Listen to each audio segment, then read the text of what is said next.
and we've also talked about our frailties with dead balls, sort of defending and attacking. So over to you. Yeah, What is going on? what's happened? I mean, they must have been listening. No, we can't take any Obviously, credit because every single Blues fan in St Andrews and in the away games can see how bad we've been at set pieces, both sides.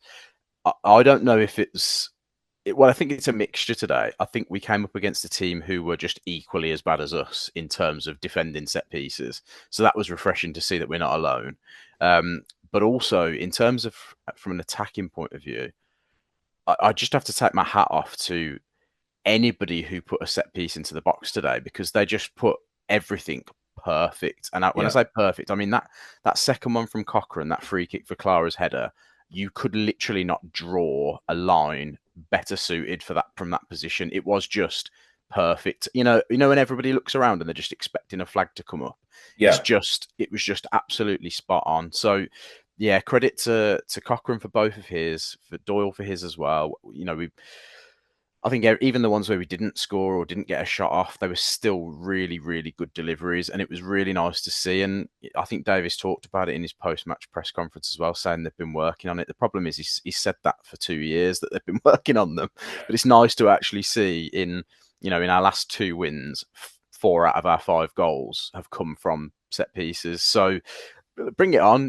We see it all the time now. It became one of the forgotten arts of scoring from set pieces, and it started to become fashionable again, hasn't it? Long throws and free kicks and corners. It's just become an Arsenal. It's part of the Arsenal, isn't it? And I don't mean just from Arsenal, but they are the protagonists, I suppose, if you like. They're the ones that brought it back onto the table by becoming boring Arsenal for just scoring from corners. But if it gets you goals and gets you points, it really doesn't matter, and it's an important thing to be able to do well. So bring it on. And it's football and sport in general is a confidence thing. So if they can go into another game thinking this sort of set piece hoodoo is off our back, just go for it and start attacking them and see what can happen. And I know he hasn't contributed in any way today, but just having another player higher than 6 foot is just a massive help. So having a Clara and a Newman, or a Clara and a Dux, or all three of them, or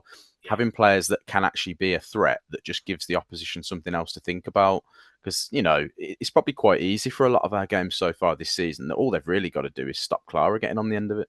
Yeah. As long as they stop him, there isn't really anybody else. Whereas now there's other things to think about. So yeah, long may it continue. Really happy with the way that's changed. I don't know what's changed, or if it's just we had to be patient. I don't know, but yeah, bring it on. I'm happy to see one of them every game. Yeah, and what's bizarre is that Paik doesn't look like scoring at any point, and that was a fabulous header. Yeah, brilliant. That was a really, really good header. Yeah, And to be fair, Clara doesn't ever look like scoring either. no, So it was just the whole thing was bizarre. And a Waters header, he didn't know he scored. I know. So, but look, I think we due that.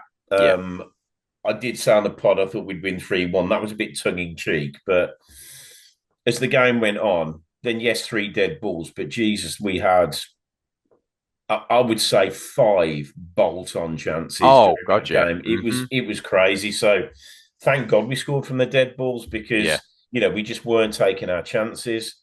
Um, Cochrane's deliveries is absolutely. I mean, it's as good as anybody. He's yeah, really becoming a bit of a superstar when it comes to that.